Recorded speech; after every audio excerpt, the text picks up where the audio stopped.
Nii, tere kaunist pärast õhtut siis kõigile pärnakatele, kes on kogunenud täna siia saali Reformierakonna julgeolekutuurile. Mul on väga hea meel teile tutvustada kahte inimest, kes on siis seotud väga lähedalt julgeolekuga nii Eestis kui Pärnus. Kõigepealt siis minu paremal käel Eesti Vabariigi kaitseminister Hanno Pevkur. Tere! Ja Hanno Pevkuri kõrval on reserveohvitser Pärnumaa Kaitseliidu maleva pealiku abi ning ühtlasi ka Pärnu linnapea Romek Kosenkranius. Ja, tere õhtust. Ongi reservohvitser lihtsalt ja kapteni auastmes. Ja tänane õhtu siis meil koosneb niimoodi, et me alustame siis teatud küsimustega, mis me esitame siis meie kahele vastajale, kes siis saavad sellel teemal debateerida ning pärast me kindlasti anname võimaluse ka teile küsida.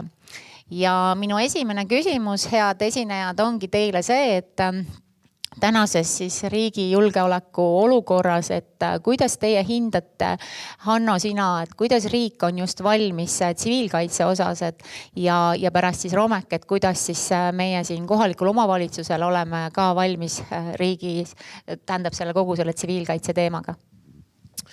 Ja see on kindlasti väga hea oluline teema, et ma arvan, et tavapärnakat elanikkonna kaitsevaade kindlasti puudutab rohkem võib-olla kui otseselt riigikaitsevaade, aga mul on väga hea meel ka riigikaitselisest vaatest tegelikult, et Pärnumaa malev on väga aktiivne ja tegelikult on ju väga hea meel, et Kevadtorm on sel aastal lääne piirkonnas või lääne ringkonnas tuleb öelda.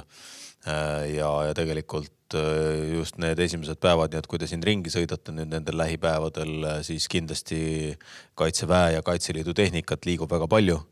Erinevaid inimesi on nii linnas kui maakonnas väga palju, nii liitlasi kui meie oma kaitseväelasi, nii et tegelikult seda meie enda digilaiku ja liitlaste laikusid näeb väga palju.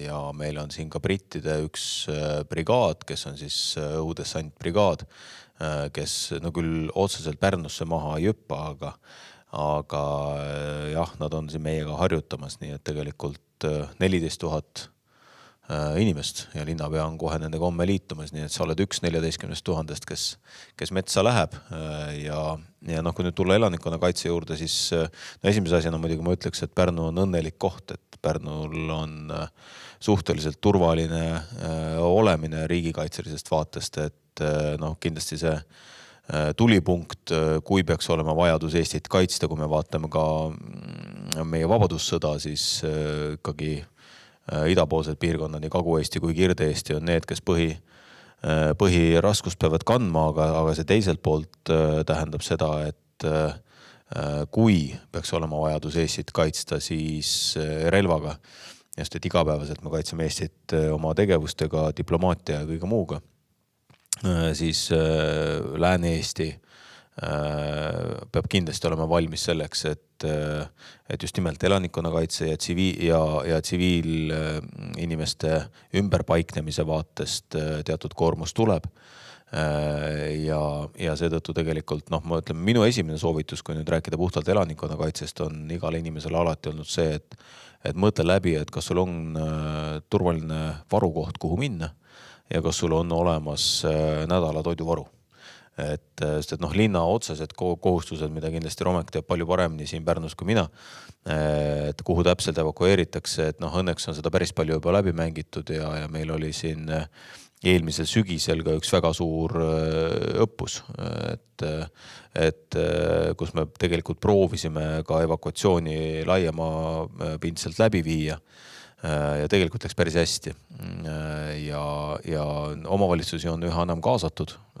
Päästeamet on hakanud tegema kõrgemaid elanikkonnakaitsekursuseid, mis on meil olemas juba riigikaitsekursustena 25 aastat. Sel aastal kõrgemad riigikaitsekursused tähistavad 25 aasta juubelit ja 50. kursust ja 2500 inimest on ettevõtjad, omavalitsusjuhti, Riigikogu liiget, ajakirjanikke, väga palju teisi on sealt läbi käinud, nii et me näeme tegelikult, et sellel on oma väärtus ja nüüd elanikkonnakaitsekursustele on tegelikult sama lugu, et omavalitsustele me tegime eraldi veel tegelikult lisaks elanikkonnakaitsekursustele siin mõned nädalad tagasi infopäevad, üks neist oli ka Pärnus siin. Ja need olid üsna hästi omavalitsuste poolt vastu võetud, nii et ütleme, püüdes seda pikka sissejuhatust kuidagi kokku võtta, siis ma arvan, et jah, esimene asi on see elaniku enda tasandil, et kas sul on kuhu minna ja kas sul on piisavalt varusid, vett, küünlaid, patareidega raadiot, toitu perele nädala jagu. Sellepärast, et kriisid on erinevad, ega siis me ei räägi ainult sõjalisest kriisist, et kui me räägime elanikkonnakaitsest, siis tegelikult see võib olla ära läinud elekter, veekatkestus, kanalisatsiooni probleemid või mis iganes muud. Pangasüsteem on maas, et sa ei saa pangakaardiga maksta, et vaata, et sul oleks sularaha natukene kodus, vaata, et sul oleks toitu kodus ja need on need, mis elanikkonnakaitse vaatest kindlasti on olulised ja ma arvan, et nüüd Romek saab rääkida seda, et mis siis linn tegelikult teeb, kui vesi ära läheb. Ja, aitäh. Et kui me räägime elanikkonnakaitsest, siis tõesti see teema on tõstatunud väga teravalt peale siis Ukraina sõja algust. Me näeme kõik, mis Ukrainas toimub, et üks asi on, mis toimub rindel, aga teine on, mis toimub sügaval tagalas ja eriti oluline on ikkagi siis õhukaitse ehk elanikkonna kaitsmine olukordades, kus siis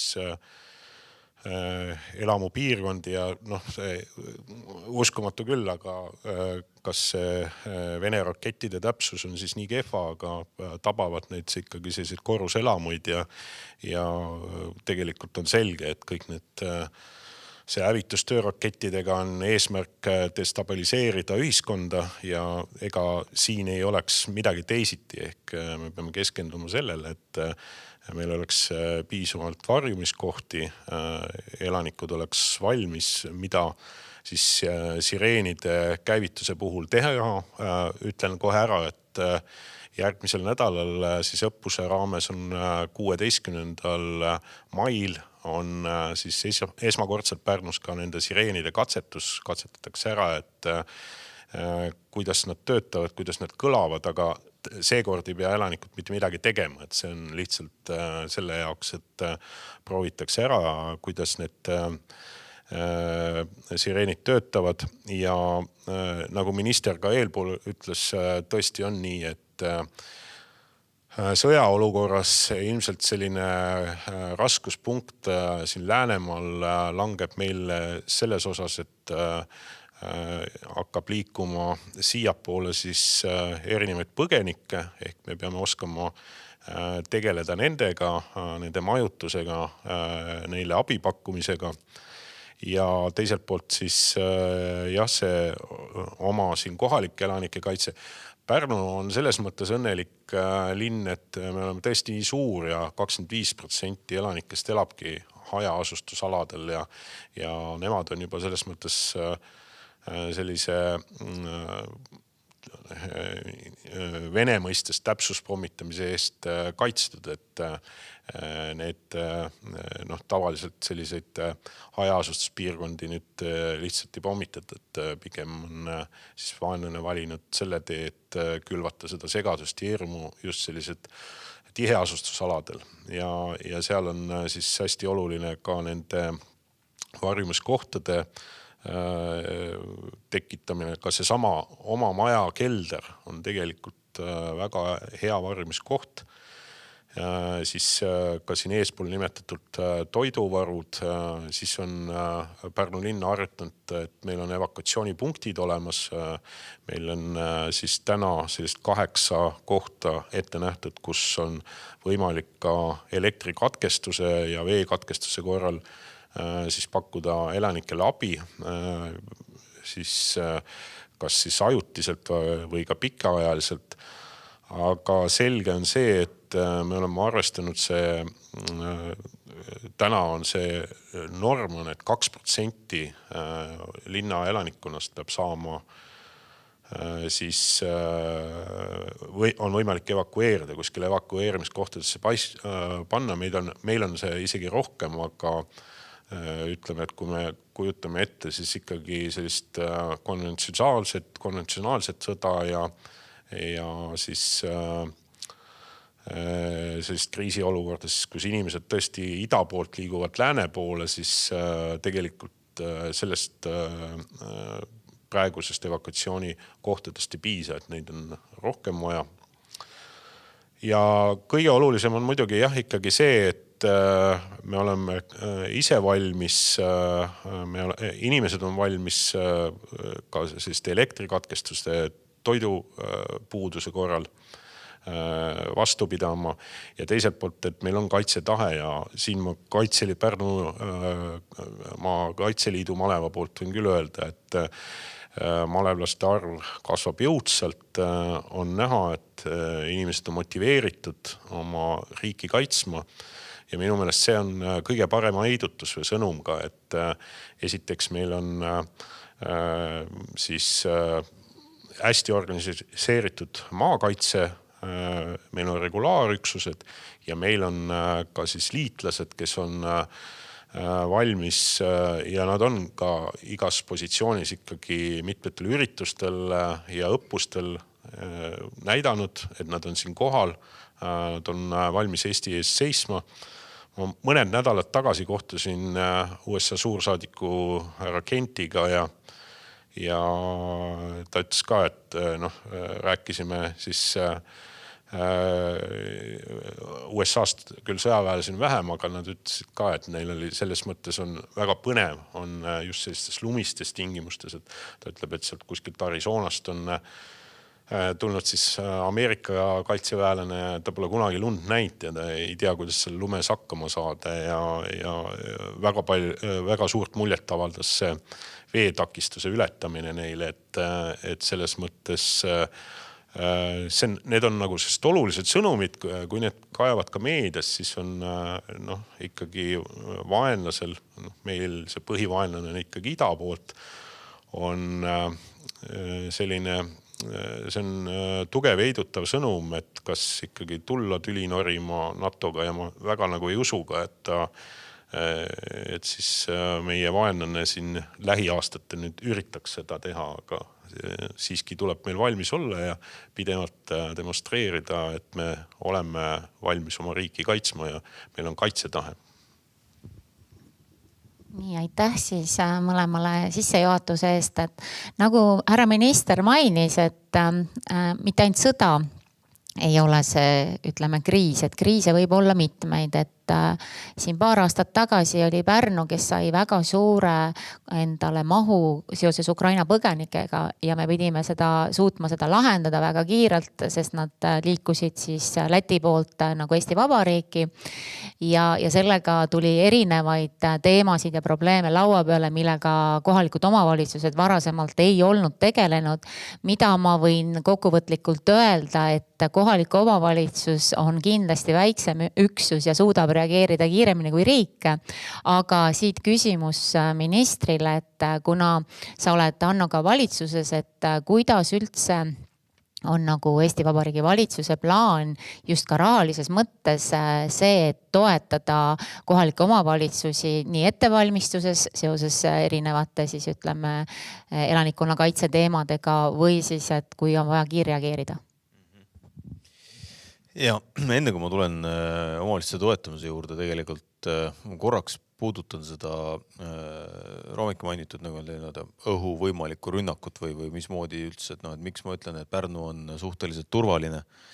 Et jättes nüüd minemata konkreetsetesse punastesse paberitesse, aga kui mõelda selle peale ka loogiliselt, et mis võiks olla see vastase huvi Eesti territooriumiga seoses, siis kindlasti on alati vastase huvi või hõivata riigi pealinn või siis liikuda kusagile, mis on tema järgmine strateegiline huvi ja see võiks olla siis liikuda kuskile Euroopa peale. Ja sellest tulenevalt, ütleme, need suunad ükskõik kas siis Luhamaalt või Narvast igal juhul Pärnu moel või teisel jätavad nagu puutumata. aga nüüd õhukaitse vaatest tuleb arvestada, et mis on vastase võimekus ja vastase võimekuse koha pealt, mis on meie vastuvõimed ja need üldiselt jagatakse nagu sellises nii-öelda 3 tsooni, et esimene on see tsoon, kus meie vastane meid saab mõjutada siis kaudtulevahenditega, mis on maalt lastavad, räägime siis tavalises mõistes näiteks haubitsatest või ütleme siis suurtükkidest, siis selle suurtükitule ulatus, on seal ideaalis kuni 70 kilomeetrit, kui me räägime siin tõesti täppismoonast, mis ka sellest samast Eesti relvastuses olevast kõu rauast välja lendab, et siis selline tippmoon kuni 70, pigem 40 kilomeetrit, aga seal teatud laengutega kuni 70 kilomeetrit, aga keskmine ulatus seal kuni 20 kilomeetrit. Siis järgmine on nüüd see, kus ta peab mõjutama juba millegiga, kus ta ulatab kaugemale, aga selleks ta peab minema siis ise õhku ja siis õhust, mis on Ukrainas kuulda olnud, need nii-öelda liugpommid, mida siis Venemaa on kasutanud, kus siis lastakse pommitajatelt välja ja siis midagi kuskile maandub, mis ei ole juhitav, aga ta siis selle trajektoori peal liigub ja see on siis selline 150 kilomeetrit, aga pigem ka 70 kuni 150 kilomeetrit ja sealt edasi peab minema juba tegelikult siis rakettide peale ja see on nüüd see koht, kus siis alles 3. tsoonis jõuaksid siis midagi siia Lääne-Eestisse Vene relvastusest aga selle vastu on meil omakorda siis ka keskmaa-õhukaitse. Nii et ja samamoodi ka liitlased, kes suudavad seda sama keskmaa-õhukaitset teostada, Iisraeli näide on viimane kõige parem, kus siis selline suur Iraani rünnak tegelikult valdavas enamuses neutraliseeriti lennukite poolt. Nii et selles mõttes, et õhukaitsesüsteemist ja võimalikust õhuründe võimekusest aru saada, et miks on Pärnus ja üldse Läänemaal suhteliselt turvaline võrreldes näiteks siis Ida-Eestiga. Nüüd omavalitsuste valmisolekust, loomulikult üks asi on see, mis sa teed antud kriisiolukorras, mida me ka tegime näiteks nii COVID ajal kui nüüd siin rändekriisi ajal, kus tegelikult tulevad erimeetmed ja ma arvan, need ei kao mitte kusagile mitte kunagi.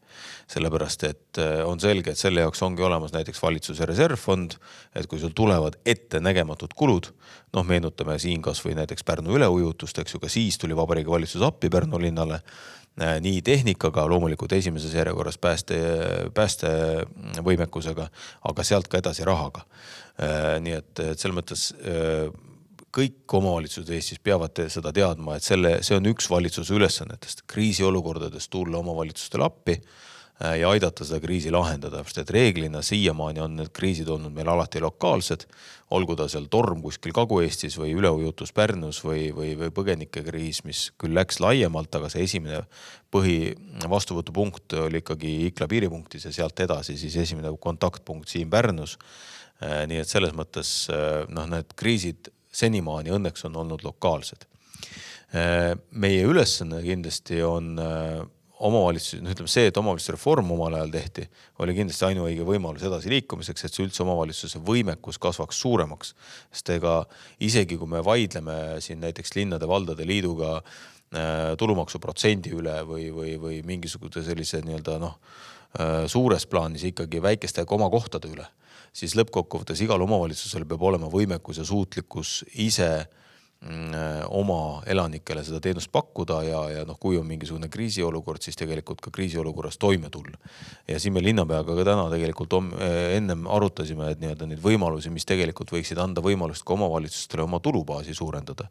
Mina olen tuline pooldaja olnud turismimaksul tegelikult, et ma arvan, et sellest tegelikult eriti Pärnusugune linn saaks päris palju lisavahendeid, mis aitaksid nii linna heakorda paremaks, kui siia rohkem turisti meelitada. Aga teiselt poolt ka seesama, et kuidas siis näiteks Eestis see tulumaksuprotsent on jaotatud ja kas saab seal midagi paindlikumaks teha, aga igal juhul see, et omavalitsustel oleks rohkem võimalusi. See võiks olla üks ka riigipoolne samm, et tegelikult, et me parlamendis ja valitsuses lepime kokku koos omavalitsustega, et mida saab teha. Ma toon ühe näite Nursipalust. Ei ole küll Pärnu, aga kuidas omavalitsusi riik aitab. Meil Nursipalus oli 3 toetusmeedet. Esimene oli siis see püsimeede, mis puudutab harjutusalasid. Teine oli ühekordne meede omavalitsustele 10 miljonit, mis jagati ära siis 4 omavalitsuse vahel. Ja kolmas, mille me nüüd siis käivitasime, oli siis nii-öelda see aknavahetusmeede, aga see meede oli 100% omavalitsuste kirjutatud.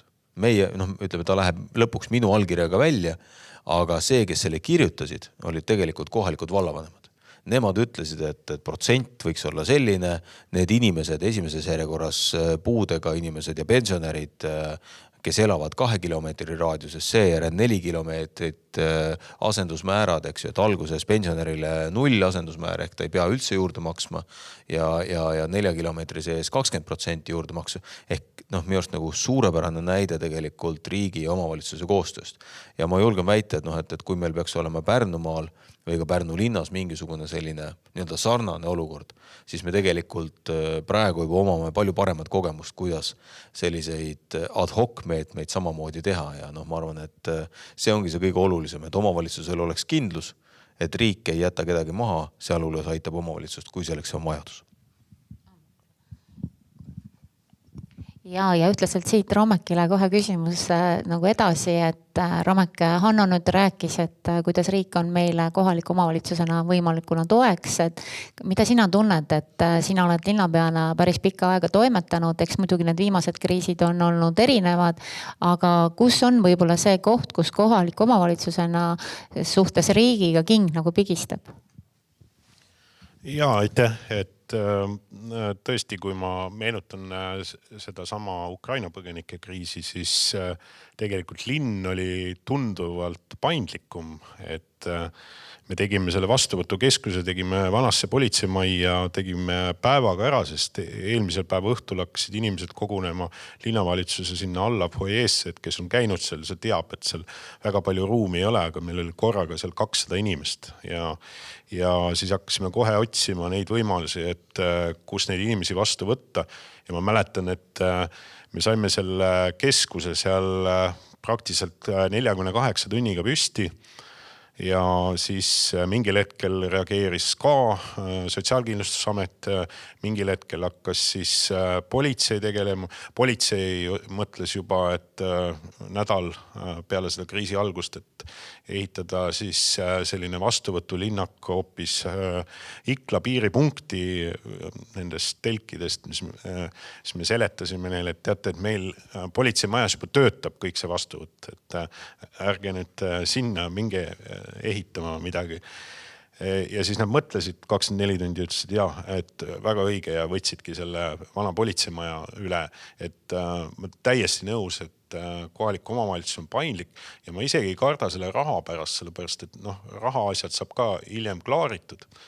Pigem, kui Riina küsis, et kus see king pigistab, siis tõesti meil oli Kaitseministeeriumi esindajatega oli siin 1 kuu aega tagasi oli siis selline arutelu, et mida kriisiolukordades peaks tegema või kuidas olema ja minu vaates on selline kõige kriitilisem see, et täna tahetakse kõiki neid kriise juhtida hästi kõrgelt ja neid otsustustasandeid on palju ja see otsustustasanditel on subordinatsioon ehk siis minnakse järjest kõrgemale ja siis tuleb see vastus tagasi, mis kriisiolukorras teebki need lahendused väga aeglaseks. Ja teiselt poolt me tõime sellise näite, et ongi näiteks sõjaline kriis ja kui mul on koolimajades, mida näiteks sõjaolukorras ei ole võimalik kasutada, et võiks kasutada siis need evakuatsioonipunktidena, siis need inimesed, kes seal täna majas töötavad töölepingu alusel ja neil on täielik õigus, kui näiteks haridust ei saa anda, sellest majast lahkuda ja tööd mitte teha, aga omavalitsuse juhil, kes on kriisikomisjoni juht, ei ole õigust ka täna sundida neid või öelda, ma võin paluda neid, et ärge minge koju, tegelege nende põgenikega, kes siia tulevad, aga kui ta ei taha seda teha, siis ta ei tee seda. Samal ajal riigiametitel on juriidilised sellised hoovad, kuidas inimesi panna nendesse ülesannetesse või ametitesse. Ülesannetesse ei panda. Ja minu ettepanek oli ka Riigikantseleile, et see otsustustasand kasutada erinevaid ressursse, nii inim- kui materiaalseid ressursse, tuleb tuua allapoole, tuleb tuua siis sellele samale omavalitsuse juhi tasandile. Täna millegipärast riik ei taha neid omavalitsusjuhte nendes kriisiolukordades usaldada, ei taha seda õigust anda. Ma rääkisin ka Riigikantselei esindajatega, nad lubasid seda arutada. No, loodame, et see nii läheb, sellepärast, et ma veel kord ütlen, et kõiki kriise on kõige efektiivsem juhtida sellisel madalamal tasemel ja ressursi kasutusõigus. Pärast klaarime need rahaasjad ära. Inimestel pole süüa, meil peab olema õigus minna Selverisse ja võtta see toit, isegi kui Selver ütleb, et ma panen uksed kinni ja ei anna teile mitte midagi. Aga meil peab olema see õigus võtta, pärast me klaarime selle ära, maksame need arvetega kinni, aga sellised otsustusõigused peavad kohalikul omavalitsuse kriisijuhtimise tasandil olema. Aitäh, Raamek, väga hea, et me jõudsimegi sellise teemaga nüüd sinnamaani, kus tekib debatt ja kaitseminister soovib kohe kommenteerida. Ja ma, ühest küljest ma olen suga 100% päri ja minu enda filosoofiline arusaamine kriiside lahendamisest on täpselt see, et sa pead selle lahendama seal, kus kriis on. Nüüd teine, mis on minu kogemus jälle valitsuse tasandilt, nii arstide streigi, COVIDiga, siis erinevate tormidega näiteks, on see, et siis on meil ajakirjanikud. Ja need ajakirjanikud on krõpsti kohe Stenbocki maja ukse taga, on ju. Nii, peaminister, kuidas nüüd asja lahendab, eks? Või härra minister, kuidas asja lahendab, eks? Ja siis tekib see kiusatus seal üleval. Ma ei taha öelda üleval, aga Stenbocki maja ei ole nii kõrgel. See tekib see, et kui sult küsitakse ja siis sa näed, et seal kusagil allpool selles ketis on nüüd mingisugune mõra. Ja siis on see koht, kus tegelikult, okei, siin läks midagi jamasti, tavaliselt on süüdi kommunikatsioon, nagu ikka, eks ju. Ja siis tuuaksegi see otsustus nagu sinna ülesse.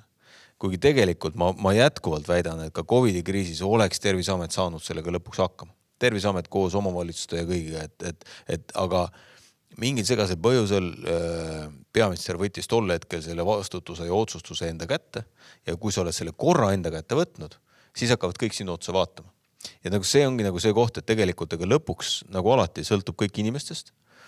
Ja kui sellel inimesel, kes siis seal sel hetkel, millal iganes, istub Stenbocki majas, on vaja otsustada, siis ta peab tegelikult tegema nagu kahte asja.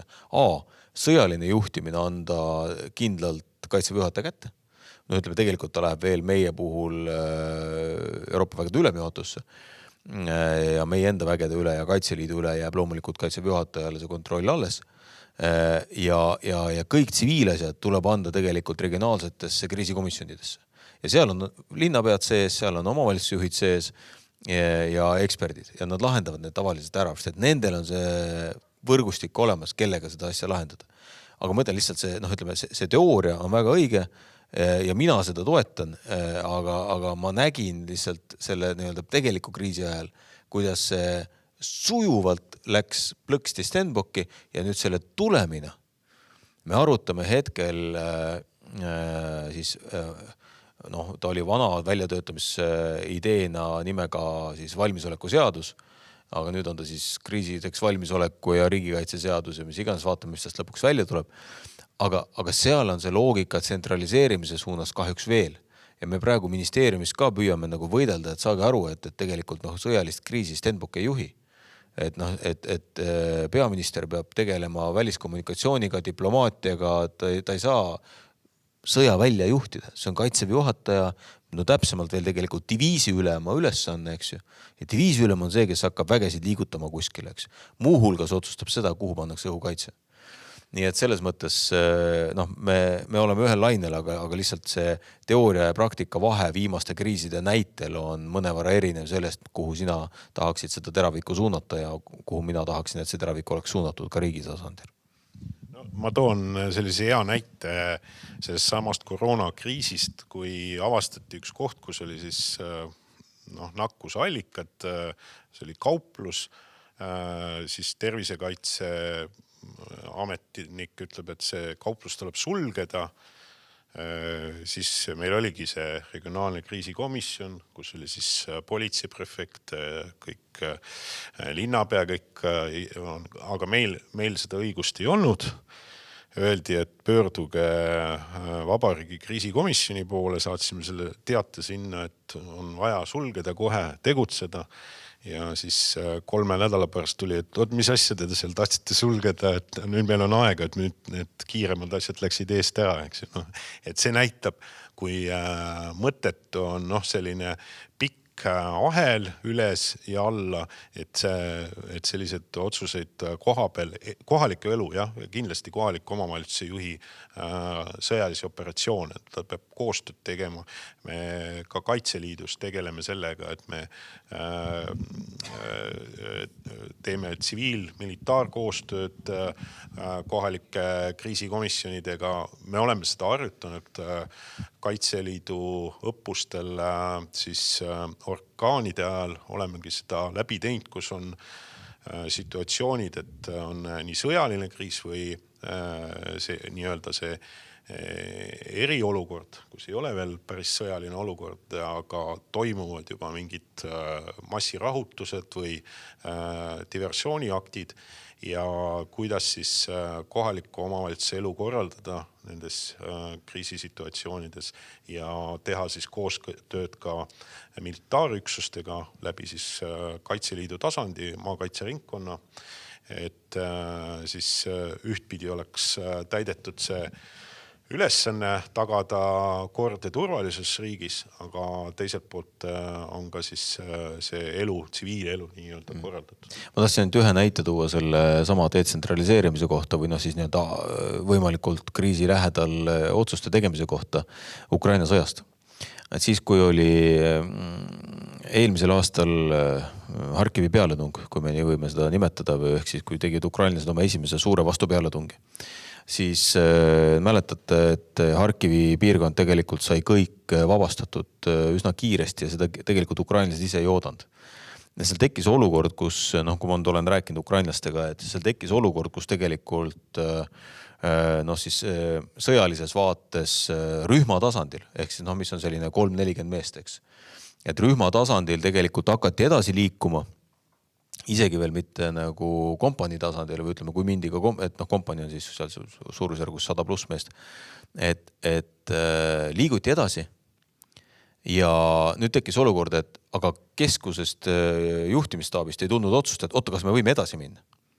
Ja siis tegelikult tuli üks otsus kiiresti staabist, mis ütles, et kui teil on võimalus minna, minge, ise otsustate. Ja tegelikult selle tulemusel hästi kiiresti Ukraina võitis oma maid tagasi, sest et venelased hakkasid taganema ja ukrainlased said need alad kätte.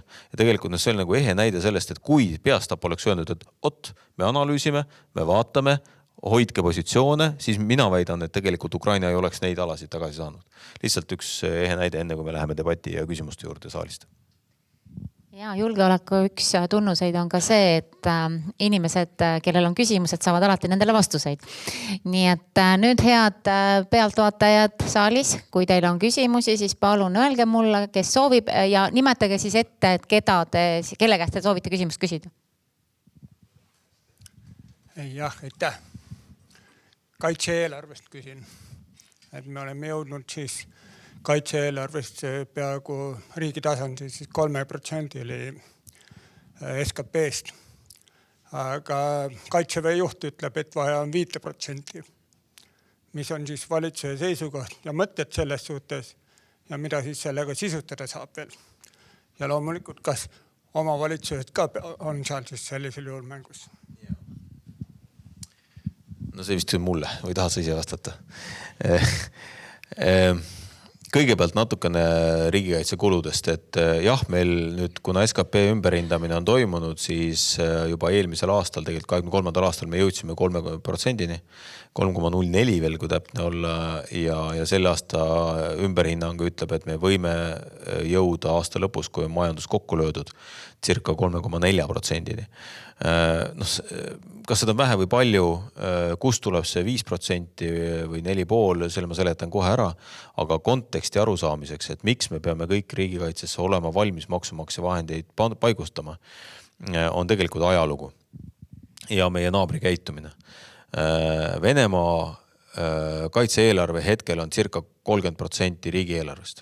Ehk kui me paneksime selle nüüd meie konteksti, eks ju, et meil on riigieelarve 17 miljardit, võtame 30%, sellest saame, et kuskil 5,5 miljardit peaks olema siis Eesti riigikaitse-eelarve. Meil on ta 1,3 miljardit. Ehk meie ainukene oht paneb riigikaitsesse iga aasta, valdavas enamus läheb kõik Ukraina sõjaks, aga põhimõtteliselt nad panevad 3 korda rohkem või 4 korda rohkem raha riigikaitsesse või ütleme sõjamasinasse, ütleme venelaste puhul, kui meie hetkel. Nüüd pilk ajalukku sunnib meid tegelikult natukene valvsaks ja miks ma seda ütlen, see valvsus peab tulema meil tegelikult Natsi-Saksamaa käitumisest 30ndate lõpus, kus 37, 38, 39 Natsi-Saksamaa Hitleri eestvedamisel paigutas riigikaitses umbes 24-20%, 7%, 28% riigieelarvest. Nüüd Venemaa ja Natsi-Saksamaa käitumine rahalises vaates on väga sarnane. 30ndate lõpus Euroopa ei võtnud Natsi-Saksamaa käitumist tõsiselt. Ja nii Itaalia, Prantsusmaa, Suurbritannia, kõik jäid oma varasemate kaitsekulude juurde. Tulemuseks oli see, et Hitler jalutas rahulikult Põhja-Aafrikani välja, plaks, eks? Ja meie poole ka, eks ju. Sellepärast, et Saksamaa naabrid ei võtnud seda ohtu tõsiselt. Nüüd me oleme natukene samas seisus, kus me peame Euroopa liitlastele kogu aeg tõestama seda, et saage palun aru, et see kokkulepe NATO siseselt 2% iga riik minimaalselt on hädavajalik. Meil on 32 riiki NATOs, kellest eelmisel aastal täitis 2% kohustuse 11 riiki. Järgmisel aastal, ütleme selle aasta lõpuks me jõuame võib-olla 18, võib-olla 19 riigini. Ikkagi kolmandik riikidest ei panusta 2%. Ja nüüd ma tulen selle 5% juurde. Eks nende protsentide maagia ole ka nagu erinev, et lihtsalt, et aru saada, et absoluutnumbrid on ka olulised. Me oleme väike riik, aga see ei ole kuidagi nagu ei halvustavaks ega heaks näiteks, just et meie naabritega võrreldes me panustame riigikaitsesse tegelikult rohkem kui Läti ja Leedu.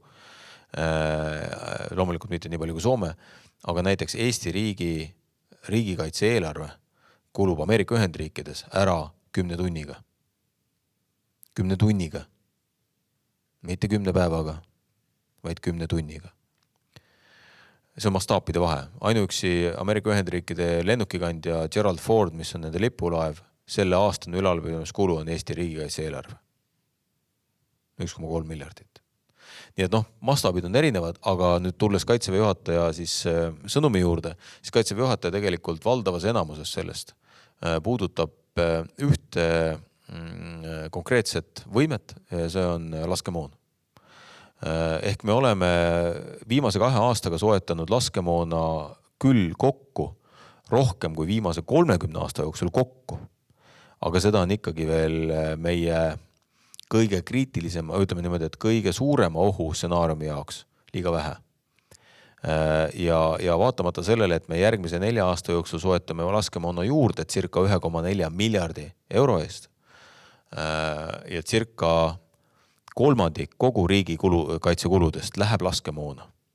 Oleks sinna ikkagi vaja veel 1,5 miljardit juurde panna, ehk 2-kordistada. Nii et see on see Kaitseväe juhataja suunis, et kui maksumaksjal on valmisolek läbi julgeolekumaksu, nimetame riigikaitsemaksuks või julgeolekumaksu, panustada riigikaitsesse rohkem vahendeid, siis esimene soov oleks tal laskemoon. Loomulikult Kaitseväe juhatajal ja Kaitseministeeriumil on olemas plaanid, et kui keegi ütleb, et homme on riigikaitse eelarves 4% jagu SKT-st vahendeid, me võtame kohe sahtlist välja oma prioriteedid. Meie oleme selle töö kõik ära teinud. Ma lõpetasin selle nii-öelda ülevaatamise eelmine nädal. Meil on kõik plaanid täpselt teada. Et kui tuleb raha juurde, me teame laskemoon, ISTAR, no, vabandust, see on siis ingliskeelne lühend, Intelligence Surveillance, Target Acquisition ja Reconnaissance ehk maakeeli öeldes tegelikult sihitamine ja luure. Et sinna võimesse näiteks ratastel suurtükid, kui juhtumisi on maksumaksjal valmisolekut veel rohkem panustada, loomulikult oleme me valmis looma ka tankipataljoni, nii et tegelikult meil on plaanid kõik olemas. Kas maksumaksja on valmis nii palju panustama? Eks seda me peame kõikide meie enda käest küsima. Ma julgeks öelda, et 3% miinimumina on vältimatu. Ma pigem täna julgen arvata, et laiapinne julgeolekumaks tuleb. Aga ma julgen ka arvata, et ta tuleb pigem tähtajalisena, et me saaksime need nii-öelda hädavajalikud investeeringud ära teha ja siis minna oma baaskulude juurde, mis on seal umbes 3-3,5% vahel, nende juurde tagasi. Vabandust, pikk vastus, aga vajas vast selgitamist. Nii, seal vist taga oli küsimus. Hoiame su samme kokku. See võib olla ka riigikaitse laen. Ütleme, lõpuks ei ole, nagu sa ise ütlesid, ma arvan, et selles mõttes, et sul on väga õigus, et kui sa kriisis ütled, et lahendame asja ära, pärast vaatame, klaarime, eks. Lõpuks ei ole see, mina ei välista ka riigikaitse laenu, aga lõppkokkuvõttes ei ole vahet, kas sa võtad ühe korraga suure rahasumma sisse, ostad moona, paned ta lattu seisma. Õnneks moon on üks väheseid riigikaitse võimeid, mis ei lähe hapuks. Läheb hapuks küll, aga ütleme 30-50 aasta pärast, eks ju. Et siis teha seda riigikaitse laenuna, riigikaitse võlakirjadena või teha läbi maksusuurenduse, pole vahet. Lõppkokkuvõttes sa tead, et ütleme, suurusjärk on 1,5 miljardit, mis sul on täiendavalt vaja. Ütleme, jämedalt 1% punkt maksukoormust on seal, sõltuvad sellest, mis on maksubaas, kas on kõik tulud, kas on käive, kas on tulud enne kulude maha arvamist, maksutehniline liiga palju võib-olla infot, aga on seal kuskil 150 ja 200 miljoni vahel, eks ju. Nii et ehk kui me tahame saada 400 miljonit aastas, on 2% maksu. Tahame saada 100 miljonit aastas, ütleme 150 miljonit aastas on 1% maksu, eks. Et need on nagu need suurusjärgud, mida võib-olla inimesed igapäevaselt, kui kellelgi on 1000 eurot palk ja ütleme, et näiteks riigikaitse kuludeks peaks 10 eurot iga kuu sealt ära maksma, lühiajaliselt, siis sellega me saaksime kokku enam-vähem 150-200 miljonit. Ja, aitäh. Küsin kohaliku küsimuse, kas Pärnus, täpsemalt näiteks siis Pärlimõisa krundile on planeeritud tagasi tuua sõjaväeline pataljon väljaõppekeskus? Aitäh. Nii kohalik ma ei ole, kuigi ma olen, et kas Pärlimõisa kinnistu on seal Kaitseliidu kõrval. Me oleme seda kaalunud. Kaitseliit on seda palunud. Me puudutasime täna natukene seda ka siin linnapeaga arutades, aga minu sõnum hetkel on see, et jah, me sooviksime seda edasi analüüsida. Mul ei ole kohe vastust, et kas see võiks olla mingisugune konkreetne X-pataljon või näiteks Kaitseliidu lähiharjutusala või Kaitseliidu vajadusteks mingi muu vajadus või näiteks mingisuguse mitteletaalse või mittelõhkeava kaitsetööstuse toomine. Just, et Pärnul on üks väga suur eelis, mida te kõik peate kindlasti teadma, mida te teate ka, aga lihtsalt, et ka näiteks kaitsetööstuse vaatest. Pärnul on olemas sadam, Pärnul on olemas lennuväli, Pärnul on varsti olemas raudteeühendus, otseühendus Euroopaga läbi Rail Balticu ja loomulikult Via Baltica, eks. Ehk need 4, mis on kriitilised ühe ka kaitsetööstuse ettevõtte rajamiseks, on siin kõik olemas. Ja seetõttu tegelikult minu sõnum on küll see, et ma olen valmis seda teemat edasi arutama. Ma tahaksin näha, et me natukene täpsemalt läheksime sinna sisse ja mina võtsin täna siit kohtumistest kaasa, et ma räägin Kaitseliidu ülemaga veel kord, ma räägin Kaitseväe juhatajaga ja siis me saame teha need otsused, et mis on see riigikaitseline eesmärk, mis siis sinna võiks tulla, aga kindlasti potentsiaali mõttes on see üks paremaid kohti Eestis.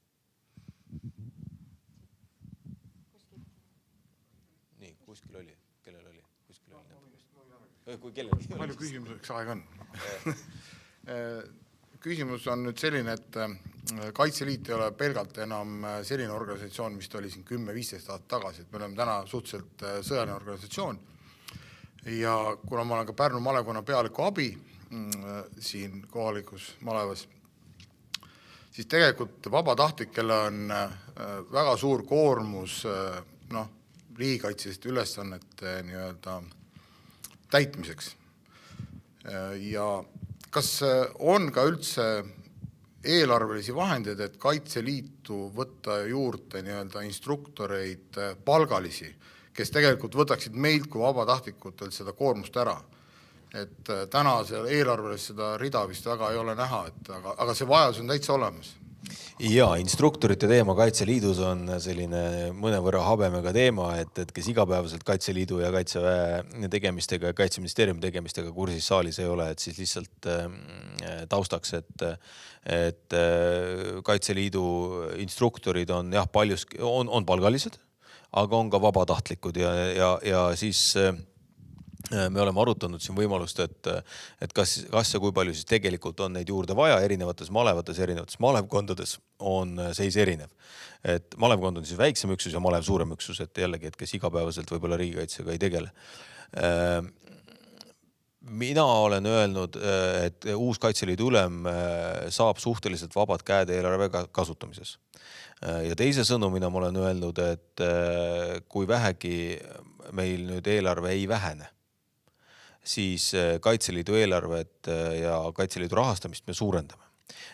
Seal on kaks erinevat komponenti. Üks on baasrahastuse suurendamine, kus Kaitseliidul on vabad käed. Ma tegin eriotsuse noorteorganisatsioonide rahastamise suurendamiseks, tõstes seda 2 korda 500 000 pealt miljoni peale. Ja siis enam-vähem see kasvutrend on seal 1 miljoni ja 2 miljoni vahel igal jumala aastal Kaitseliidul.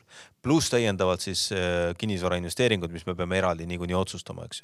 Aga Kaitseliidu vaatest kõige kriitilisemad kinnisvara investeeringud hetkel on kindlasti Rapla malev ja Järva malev, kus on hooned ikkagi suhteliselt kehvas seisus, näiteks võrreldes Pärnu malevaga või Pärnu maamalevaga, vabandust.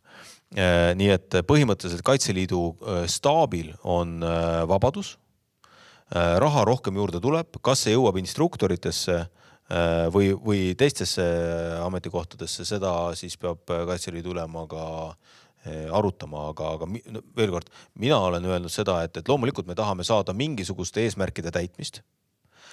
Pikk vaidlus ka Kaitseliidu vanemate koguga, et kas me anname ette lepinguga, mis me raha üle anname, ka kindlad soovid, ja siis tegelikult Kaitseväe juhatajaga me oleme arutanud, et see meie soov suunatuna Kaitseliidule on siis X arv tunde, mida Kaitseliidu liige peab läbima väljaõpet maakaitse ja objektikaitse vaatest. Kõik ülejäänud, mida malevad ja malevkonnad teevad, see on nende vaba otsus ja selleks peab vabadus jääma, eks. Aga see nii-öelda riigipoolne, riigikaitseline tellimus on nendele tundidele, mis siis on, kui ma õigesti mäletan, äkki 48 tundi, mis on see nii-öelda see, kus me tahame, et Kaitseliidu liige 100% aastas tegeleks ka siis objektikaitse või siis kontrolli läbilaskepunktide treeninguga, eks. Nii et see on see ja mõtleme, üldine sõnum on see, et Kaitseliidul peab olema see vabadus ise otsustada, kas võtta juurde instruktoreid või suunata see raha kuskile mujal. Aga Raavak tahtsid ka midagi võrra. Ja ma tahtsin ka öelda, et ma olen, muide siin saalis on ka aasta kaitseliitlane, kes palju sul oli 1400 tundi või? Midagi sellist. Kes see loeb neid tunde, eks? Kui ainult Kaitseliidus eladki, kes see neid tundi ikka loeb. Aga ma tahtsin seda öelda, et see on selles mõttes probleem tõesti, et Kaitseliit, ma olen ise ka vanematekogu liige pikka aega olnud ja need eelarved on, kasvavadki nii palju, kui siis protsent tuleb juurde ja samas on need hinnad, sisendhinnad, elekter, kütused, kõik need on kasvanud nii-öelda kiiremini ja kui oli siis Ukraina sõja algus, siis väga palju tuli vabatahtlikke Kaitseliitu, tuli meil malevas ka, me tegime iganädalaselt või iganädalast ei olnud, aga üle nädala oli jälle see maleva juhatus, kus me kinnitasime uusi liikmeid ja meie nagu hirm oli just see, et kui nendega ei tegeleta, et selles sõja alguse laines kõik tahtsid tulla, kõik tahtsid kaitsta, aga kui talle selle kaitseliitlasele relva ei anta, kui talle ei anta varustust, kui talle ei tehta õpet, siis ongi see probleem ja ei ole neid, vabatahtlikud on, aga tegelikult neid palgalisi instruktorid on ka vähe, siis oligi see olukord, kus me kartsime seda tagasilangust. See esimene hoog läks üle ja need kaitseliitlased kadusid ära. Kuigi see Ussi sõdalaste projekt, see oli tegelikult väga hea projekt, et kus me saime siis siduda just neid ajateenistuses olnud läbinud inimesi, kes siis uuesti nii-öelda tuua Kaitseliidu juurde ja riigikaitse juurde laiemas mõttes tagasi.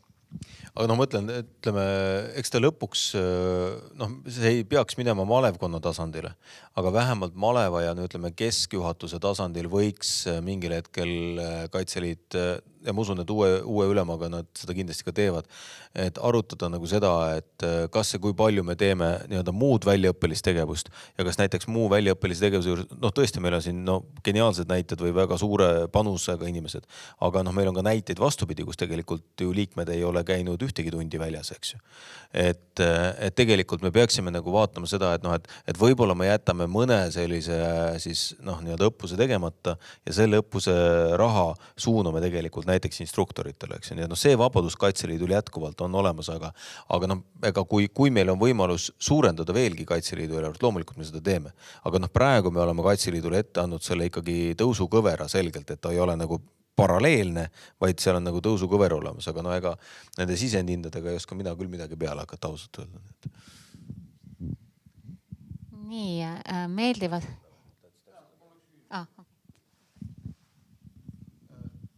Julgeolekumaksust korra juttu.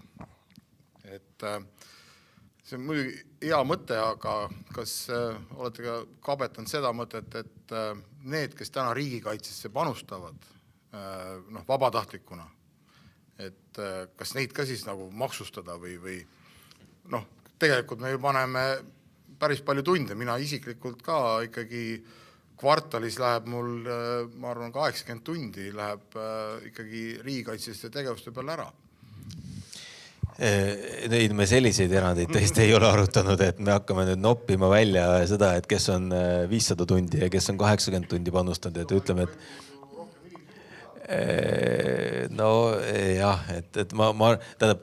siis on kindlasti 101 muud erandit veel laua peal kohe, kes ütlevad, et kuulge, aga me juba tegelikult ju tegevteenijad oma palgast maksame ka ju juba, eks ju tead niimoodi, et me paneme kogu oma tööaja sinna, paneme siis palgast veel tulumaksu sinna, sealt te võtate osa riigikaitsesse ja nüüd te tahate veel eraldi siit meie palgast veel julgeolekumaksu, eks. Nii et selles mõttes, et eks ta ikkagi peab tulema, iga maks on efektiivne siis, kui ta on universaalne, et ja seal on võimalikult vähe erandeid. Et see, ma pigem eelistaks nagu seda, et me maksubaasi jätame kõik sarnaseks, aga kui meil on vaja inimestele näiteks teistpidi mingisugust soodustust teha, et läbi otsetoetuse, siis pigem eelistada otsetoetust, ükskõik, kas on parem varustus, kas on sul mingisugune, ma ei tea, näiteks kas või tööandja kaudu mingisuguse soodustuse tegema, et see on nagu optimaalsem tee, kui hakata neid maksubaasis selliseid sakke sisse tegemast, et siis ei suuda seda keegi ära hallata. Aitäh. Okei, ma lihtsalt vahepeal ütlen vahele, et meeldivas seltskonnas ja asjaliku jutuga läheb aeg ka väga kähku. Nii et ma arvan, et meil ongi viimase küsimuse jaoks aeg, et Peep, sina saad siis küsimuse. Aitäh. Mul on... Inimestelt just hakkab soojaks minema. Romekiga just nagu käima saama ennast. Mul on ära linna peale küsimus, et kuivõrd autonoomne on Pärnu elektrivarustus ja kaitseministrile küsimus, et kui kaugel on nõnda nimetatud Tšehhi presidendi 800 000 mürsu kokkusaamine või kuidas seda kommenteerida? Aitäh. Autonoomne elektrivarustus on selline huvitav asi, et tegelikult meil on tõesti koostootejaam on olemas, mis kui ma seal ei eksis, mingi 45-48 megavatti tunnis annab välja. Seal on üks konks, et see sama sageduse asi, millega siin ka see Venemaa süsteemist lahtisidumise teema on, et see sageduse teema, ta peab ikkagi olema nagu võrgus, aga põhimõtteliselt on võimalik tekitada mingeid selliseid saari, Tartus on see koostoote ja Pärnus on koostoote, Tallinnas vist on ka mingi asi, aga see on keeruline ja see sellist igapäevast elu päris ei taga. Mis me ise oleme teinud, me oleme ostnud siis omavalitsusele generaatorid, on sellised suuremad 57 kilovatised, mis ongi sellise evakuatsioonipunkti või siis ütleme seal hooldekodu elektri tagamiseks.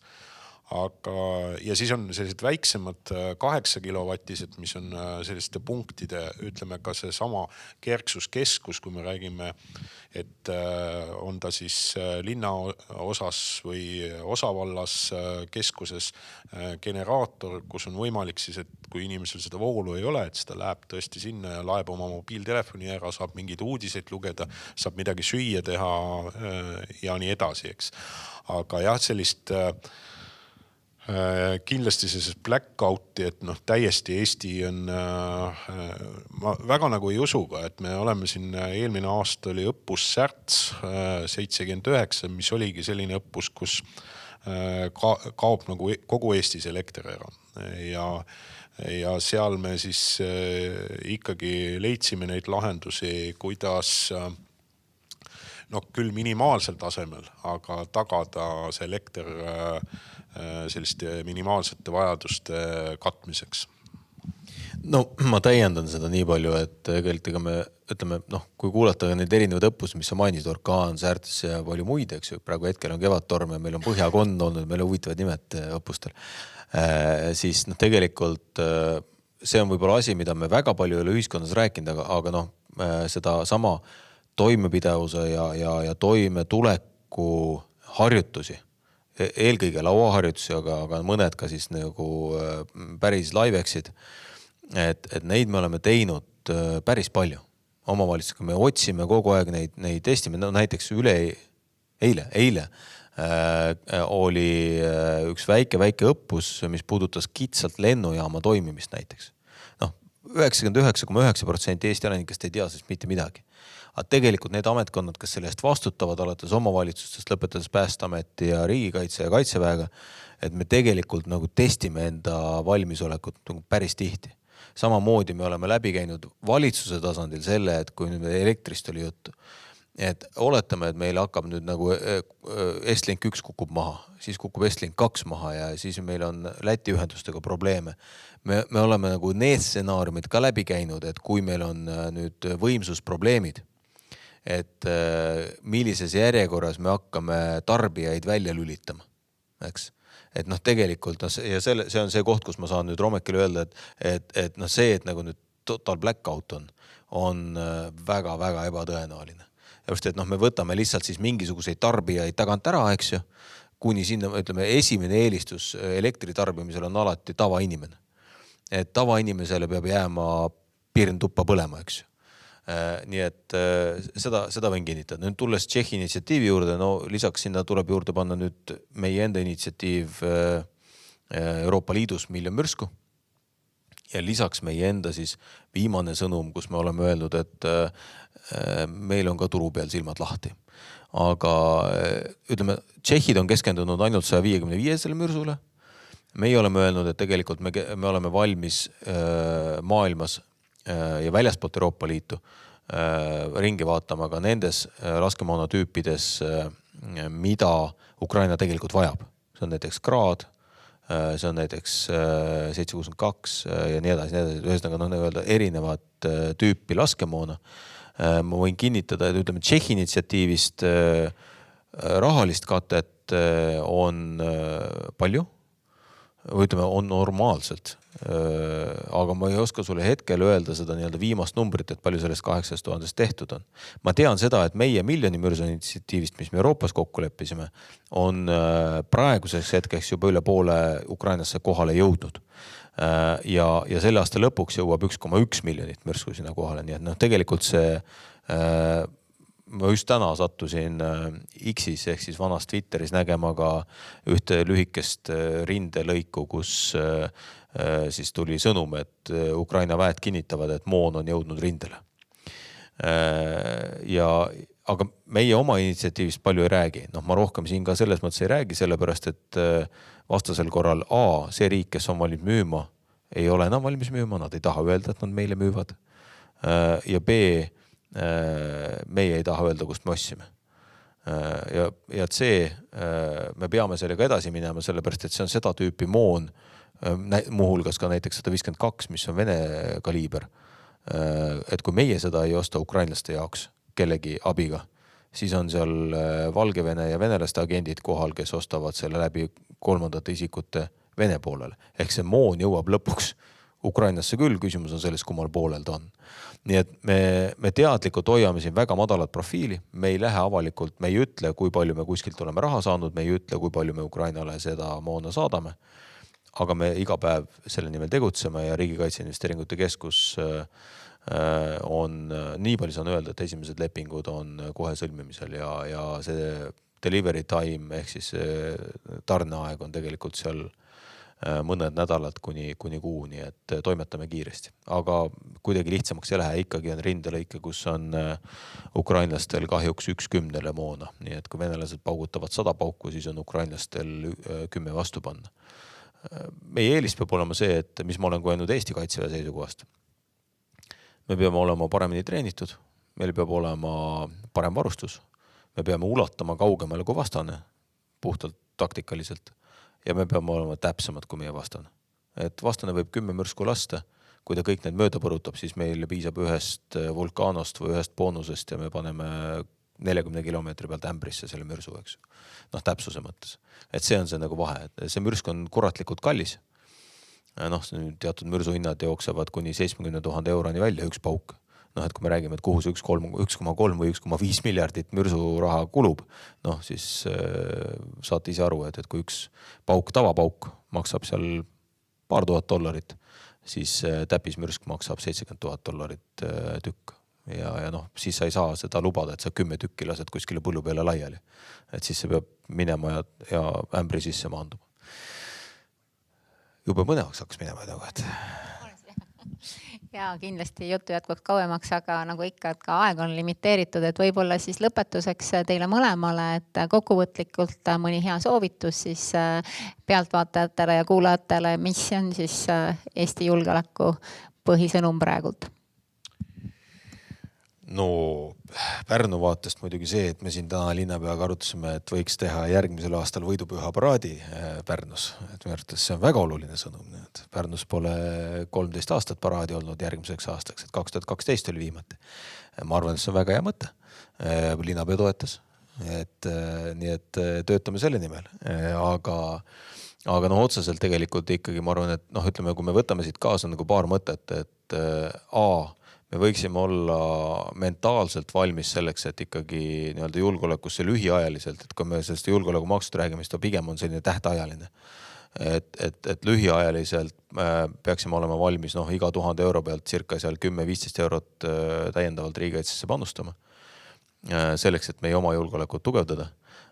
Ja B, kui te võtate kõik kaasa selle teadmise, et me tõepoolest oleme Eesti riigikaitset nii palju tugevdanud ja selle nii enda võimet kui liitlaste võimet nii palju kasvatanud, et need plaanid, mis on meie kõigi kaitsmiseks tehtud, mida nimetatakse siis NATO-s regionaalplaanideks, et ma võin teile kinnitada, et ma ei tohi teile öelda, mis seal sees on, aga ma võin teile kinnitada, et need plaanid on sellised, mis tegelikult tagavad Eesti riigi kaitsmise esimesest meetrist alates ja koos liitlastega, kõikide liitlaste võimetega, mis on nii, et see ei ole ainult meie enda HIMARS-id või meie enda K9-d, vaid see on tegelikult kõik meie liitlaste ühine jõud ja see peab andma meile selle rahu, et me saame öösel rahulikult magada ja tunda endast turvaliselt siin Pärnus samamoodi.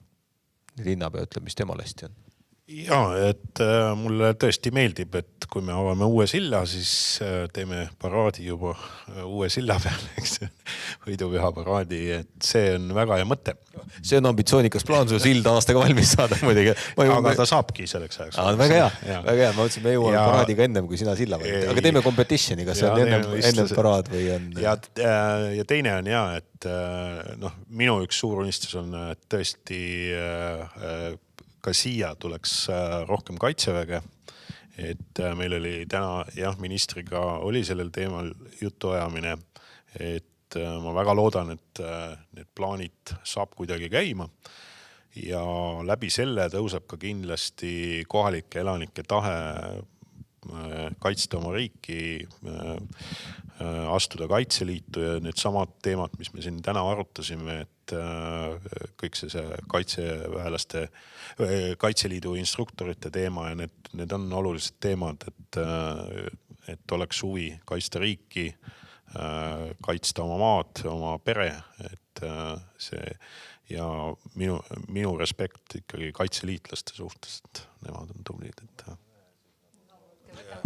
Ei, ma mõtlesin lihtsalt seda, et kuna sa ütlesid respekt kaitseliitlastel, ma lihtsalt sellega tuli meelde tegelikult, et ma olen ikka alati seda öelnud ka, ja palun teil ka meeles pidada, et tegelikult milles see Eesti riigikaitse baseerub, et need on need 3 sammast. Et see esimene sammas on ikkagi meie enda kaitsetahe, et ja mis meil südamest tuleb, et kui seda sama, kui meil ei ole mehi, kes on valmis nagu mitusada tundi aastas panustama riigikaitsesse vabatahtlikult või ka tegevväelasena, et siis tegelikult meil ei ole mitte kellegiga seda Eesti riiki kaitsta, eks ju. Ehk kaitsetahe on esimene sammas. Teine sammas on meie kaitsevõime. Ehk see, mida me igapäevaselt Eesti maksumaksjate ühise rahakoti arvelt riigikaitsesse panustame. Ja see on midagi, mida me teeme absoluutselt pika puuga kõige rohkem NATO riikidest. Kui NATO riigid tervikuna keskmiselt seal 27-28% investeerivad kaitsevõimesse, siis me paneme igast maksumaksja eurost 55% kaitsevõimesse otseselt. Poole rohkem kui NATO. Ja 3. sammas meie riigikaitses on kaitsetahe, või vabandust, kaitsekoostöö. Ehk kaitsevõime, kaitsetahe, kaitsekoostöö. Ja see kaitsekoostöö on see, mis meil on nii regionaalne, näiteks JEF, ehk siis Joint Expeditionary Forces, mis on Põhjala ja Brittide koostööformaat. See on regionaalne, näiteks Balti kaitseliin, millest me täna ei jõudnud rääkida, aga mida me koos Kaitseliiduga näiteks ju rajama hakkame idapiirile. Ja see on ka NATO. Ja me ei saa ära unustada seda, et tegelikult me oleme alliansi liikmed ja see on väga suur julgeoleku garantii. Nii et rahulikku und kõigile. Ja minister võttis hästi kokku, nii et me täname siis tänases rollis reservohvitser linnapea Romeko Sankraniust ja kaitseministrit Hanno Pevkurit selle huvitava tunni eest. Nii et ja täname ka kõiki teid, kes te meid tulite kuulama ja vaatama. Aitäh!